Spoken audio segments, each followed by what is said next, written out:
Ted Russ back again. Sex, religion, politics.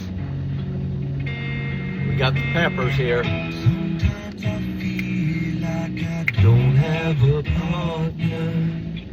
Sometimes I feel like my only friend is the city I live in, the city of angels. And I know how he feels, man. Here I am out here in the city of angels. Well, today down here in Angel territory, all right? They moved the Angels down to Anaheim. So,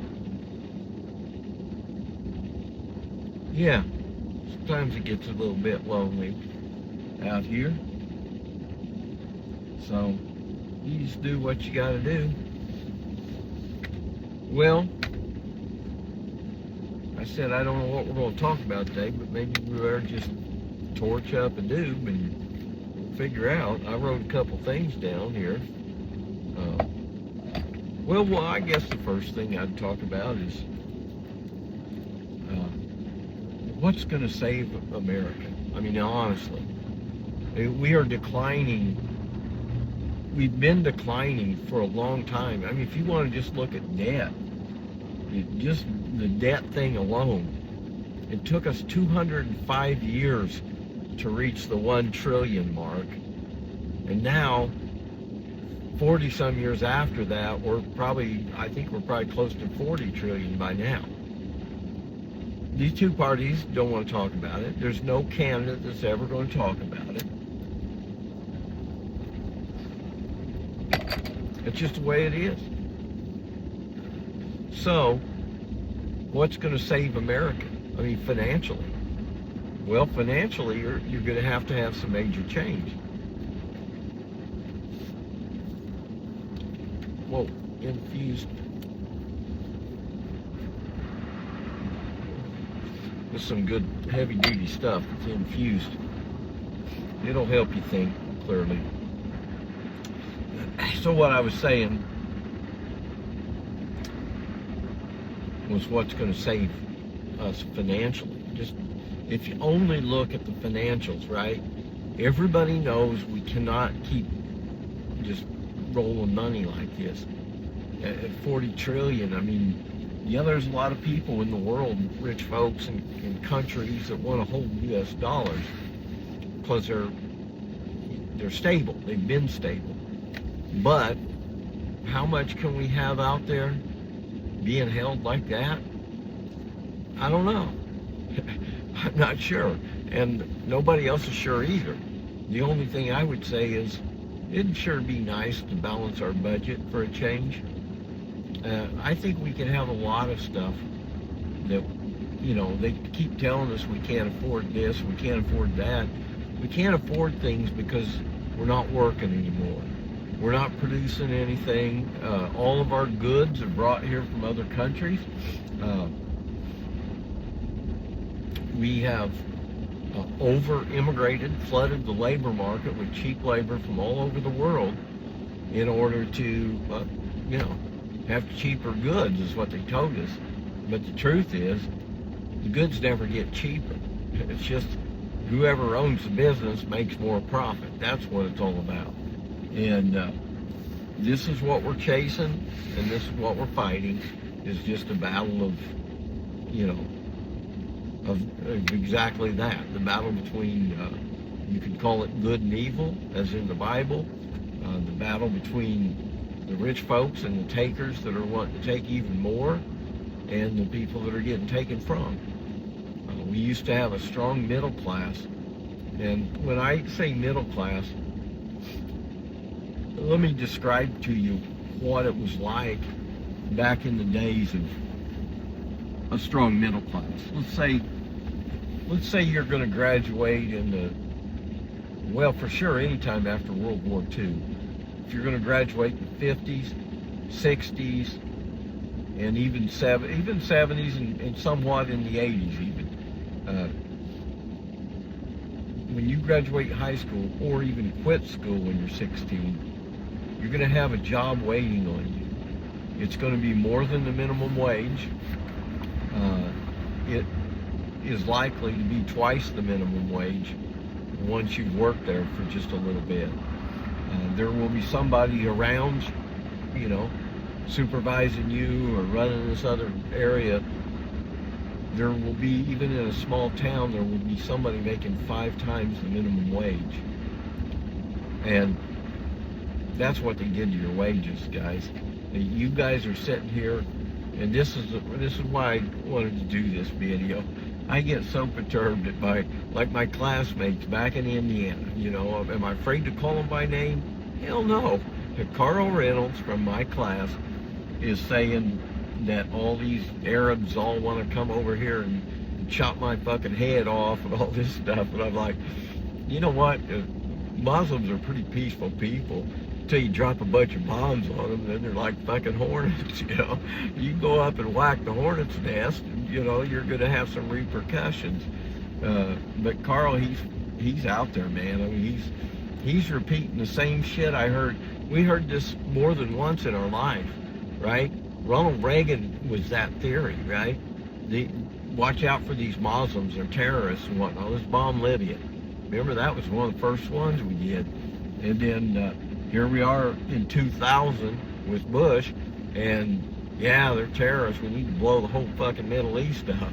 So we go over there and drop a bunch of bombs and invade Afghanistan, and now we're fighting the guys who we used to be giving weapons to fight the Soviets. You know, that's what kind of sense we make. So we've got a problem with our government. Our problem is mainly the two parties. They've got these people divided up. Like, again, my friend Carl from school, he would rather follow a guy, you know, some old fucker that's been born and raised a rich person in New York City, rather than maybe I should listen to my classmate Ted Rusk. He went to college for business and economics. He's saying that, you know, maybe it's not really the case that it's like Trump says it is. He did not fix everything. He didn't fix anything. The economy is continuing its slide downhill. That's what I'm telling you. The difference between Donald Trump and other presidents, he's just a better actor. He's better at lying to you right to your face, tell you I already took care of that when it's never even been touched, you know, and that's where we're at. The No Kings movement, this was a lot of independents, but regardless, this was 8 million people in the streets saying, I don't like Donald Trump. And I'm like, well, I'm okay running with that group. I don't like Biden. I don't want to replace Donald Trump with Gavin Newsom. That's just going to be another mess. Let's fix it once and for all. You know, what's going to save America? A movement, okay? People coming together, dropping your red and dropping your blue, and, you know, quit telling everybody how good Gavin Newsom would be, or AOC, or, you know, and telling us how Trump's fixed everything. No, drop that stuff. Those guys are all lying to you. You drop that stuff, stop voting, and start participating, like going out to organizing get-togethers. Even if they're just, you know, at a courthouse or city hall, just, you know, go there and hang out. Make you up a sign. I'd like a new government or something like that. And I'll tell you what we ought to do in the fall when we get to election time. Everybody, even the non-voters and the people that are not even allowed to vote or not registered, whatever, everybody go to the polls. Make up a sign that says, I'm not voting. You want to come over here and talk to me, and I'll tell you why. You know, just think about that. When you put one person at the poll, and the one person comes over and talks to them, and they convince them to not vote, and then that person goes, makes a sign up, and it comes over. Before you know it, we're stopping a lot of people from voting. Not physically stopping them, just convincing them that this is senseless. You know, let's have a big demonstration like that. Let's have the lowest turnout ever. We'll only have mail-in votes. That'll tell you who was. Oh, we got such a joke of a government, you know. Both parties have told us the other party cheated the system. The system's corrupt. The Russians stole the first election. Remember, that was Hillary Clinton. She's the one that originated that phrase. He's not my president. Yeah, that was her. Russians stole the election. Yeah, he's not my president. And then from there, that's what we did. We split the country into two groups.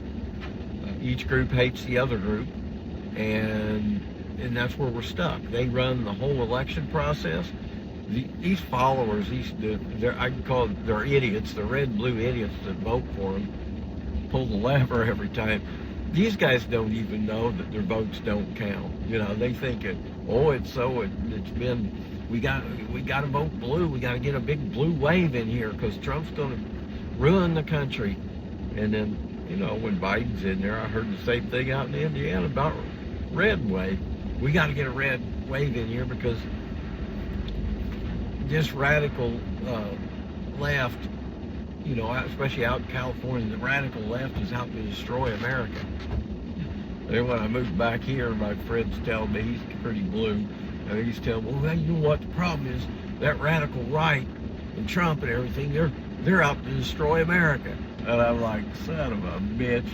And you guys listen to yourselves. You're like a bunch of fucking kids arguing back and forth, you know. And then us independents and non-voters and, you know, mature people are saying, why are these guys such idiots? Why are they, you know, why can't they figure this out? Well, this is what we're doing. Gradually, slowly but surely, there's separate issues popping up. I like fair vote, okay? Ranked choice voting. I mean, these guys are saying we need election reform, right? This gerrymandering stuff, why do you think both parties use it? Because they want everything split right down the middle as close as possible. So they can have one Manchin, you know, or what's the other guy, Fetterman,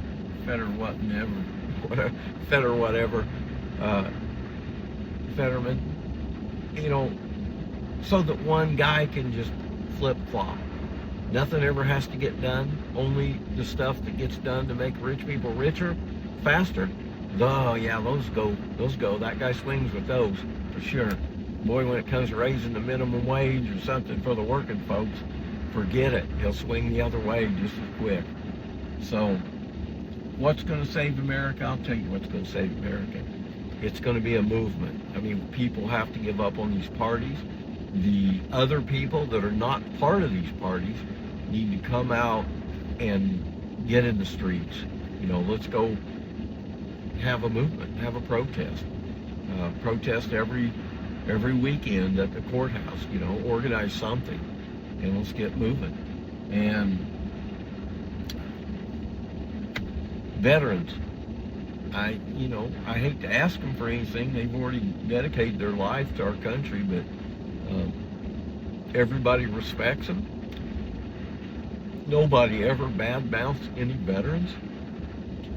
So, with that in mind, and I read this statistic the other day, 55% of veterans are independents. I like that. I like the sound of that. Because now you're starting off with more than half of those guys that I'll be talking to. Half of them are kind of out there anyway. They're saying, hey, I don't like these two parties. And that's all it takes is really just people moving, you know, getting off their butts and saying, and believing in ourselves.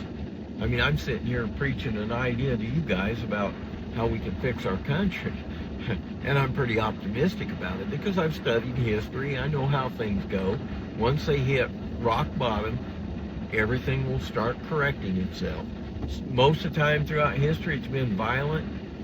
I don't think ours needs to be violent. It doesn't need to be as slow either. It could be with the internet that we have now and the highway system. I mean, we can drive a truck from LA to Washington, D.C. in very short order.